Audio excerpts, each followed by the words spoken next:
এখন এই কয়টার সময় আমি কোথায় আছি বাসায় দেখাবো। আজকে বাবার দোকানে আসছি, বাবার দোকানে কাজ করতেছি।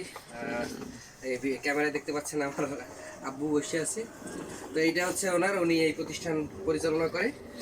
আমি আসলে আমার বাবাও টেকনিশিয়ান, আমিও টেকনিশিয়ান। তো আব্বু এই ফুড মেশিনের কাজগুলো করে, আর আমি ইন্ডাস্ট্রিয়াল সুইং মেশিনের কাজ করি। আমি এই কাজও জানি, আমি মোটামুটি এই কাজ থেকেই আর কি আমার শুরু, এবং এই কাজ থেকেই আমি আমার বাবার হাত ধরে আর কি শুরু করছি। এবং আস্তে আস্তে আপনাদের দোয়ায়, আল্লাহর রহমতে একটু অন্যান্য যে কাজগুলো, যেগুলো জটিল কাজগুলো, যেমন সার্কিটের কাজ, সার্ভো মোটরের কাজ, প্লেন মেশিন বা যে কোনো ধরনের ইন্ডাস্ট্রিয়াল সুইং মেশিনের কাজ শিখতে পেরেছি আল্লাহর রহমতে, আপনাদের দোয়ায়। এই আর কি অবস্থা। তবে বাবার প্রতিষ্ঠানকে ভোলার নয়, এবং তার সবসময় আব্বুর এখানে আজকে কাজ জমে গেছে একটু বেশি, তাই এখানে সময় দিতেছি।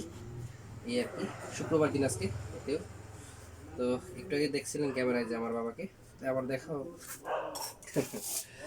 এই এই হচ্ছে আমার বাবা, এবং আমি ওনার হাত ধরেই এই কাজে আমার শুরু, এবং এই কাজ করতেছি এখনো। এবং যতদিন বেঁচে থাকবো এই ছোট বড় যে কোনো কাজ, ইনশাল্লাহ আমার কাছে যে কাজ আসবে আমি কোনো কাজই না বলবো না। অতীত কখনো ভোলা যায় না, এবং অতীত ভুলে গেলে সে আর তার মধ্যে আর মানুষত্ব থাকে না। এইটা আমি সবসময় নিজে লালন করি। তো এতটুকুই ছিল ভিডিও। আসসালামু আলাইকুম।